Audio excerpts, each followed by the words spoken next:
75 రూపాయలకు కంపెనీ వాడిస్తే 250 రూపాయలకు అమ్మాడు వీడు గవర్నమెంట్. ఇది లాభమా నష్టమా రాష్ట్ర ప్రభుత్వానికి? పైగా ఈ మొత్తం అమౌంట్ చూసుకుంటే ఎంత వచ్చింది ఏడాదికి?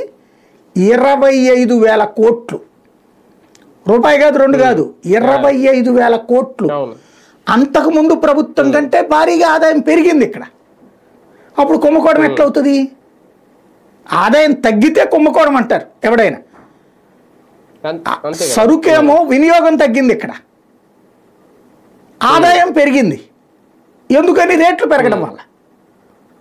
ఆదాయం పెరిగిందంటే ఆటోమేటిక్గా కుంభకోణం ఎట్లా వస్తుంది? వీళ్ళు ఏం చెప్తారు దానికి? ఈ క్యాష్ తీసుకోవడం వలన వీటిలో డబ్బులన్నీ తీసేసుకున్నారు. నీకు ఇక్కడ షాపులోనూ లెక్క. అది కూడా బ్రాండ్లు మార్చి నాసిరకం మద్యం ఎక్కువ అమ్మారు. దాన్ని ఇప్పుడు మరి అయ్యే మందే కదా అమ్ముతుంది. ఏమన్నా వేరే పేర్లు ఏమైనా మార్చారా?